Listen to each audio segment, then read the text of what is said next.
Pemberontakan tahun 1740 membawa dampak sosial politik luar biasa. Seluruh orang Tionghoa diusir keluar dari dalam kota Batavia. Pemerintah VOC memindahkan mereka ke kawasan Waterplatz yang kini menjadi pusat perdagangan glodok. Waterplatz dipilih karena masih berada dalam jangkauan tembakan meriam VOC. Itu bulan November dikeluarkan aturan karena Sinese Trubelen, huru hara itu kan Oktober. November mereka diusir, semua ditaruh di tempat, dicarikan tempat itu yang pertimbangannya dekat, dalam jarak tembak meriam. Kalau terjadi sesuatu pergolakan gampang dikontrol oleh pemerintah kolonial. Sejak itulah kawasan-kawasan pecinan muncul. Orang Tionghoa ditempatkan secara berkelompok dan diawasi terus-menerus oleh pemerintah kolonial. Mereka diwajibkan mengenakan pakaian tradisional serta dilarang memotong taucang atau rambut kunciran khas Tionghoa. Setiap keluar rumah, orang Tionghoa juga harus mengurus surat jalan. Namun, kawasan pecinan terus berkembang di Batavia, terutama sejak VOC dinyatakan bangkrut pada tahun 1799. Ketika kerajaan Belanda mengambil alih koloni Hindia Belanda pada tahun 1800, kampung pecinan mulai berkembang di sejumlah kawasan.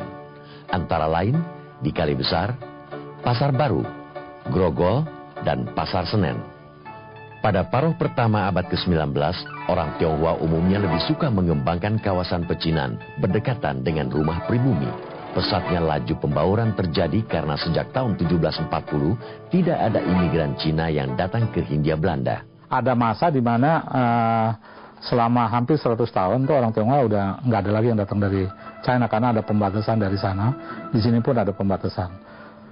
Tapi jadi demikianlah ya, ketika itu sebetulnya orang Tionghoa sudah sangat membaur.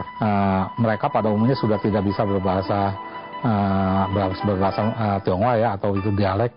Ya, Hokkien atau dan sebagainya dia udah nggak bisa. Pada tahun 1848, pemerintah kolonial secara resmi menghapus sistem kapitan model VOC. Selanjutnya diganti dengan sistem penataan masyarakat secara bertingkat berdasarkan etnisitas.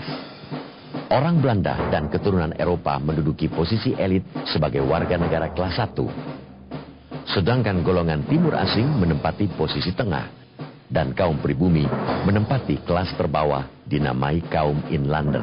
Sistem sosial ini masih menyisakan diskriminasi terhadap orang Tionghoa karena status hukum bagi mereka bersifat mendua.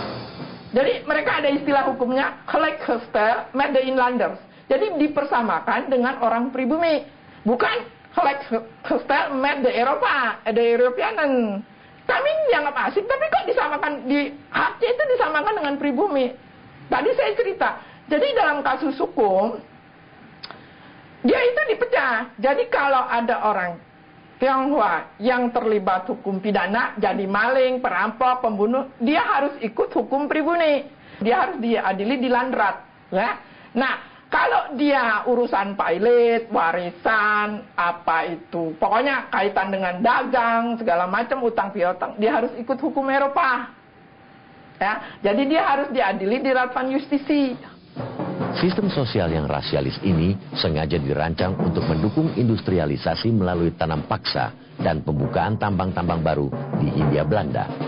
Sisi positifnya, peranan orang Tionghoa di bidang ekonomi dan perdagangan diakui kembali oleh pemerintah kolonial. Dalam sejarah kolonial itu, banyak hal yang sebenarnya sekarang kita lihat bahwa peran orang etnis Tionghoa itu dimasukkan memang dalam hal yang bertalian dengan ekonomi. Itu sudah dari zaman kolonial. Setelah terhenti seabad lebih, pada tahun 1850, gelombang imigran dari daratan Tiongkok mengalir kembali ke Hindia Belanda. Para imigran tidak hanya menuju Batavia, tetapi menyebar di berbagai kota pusat-pusat kekuasaan kolonial paling terkemuka.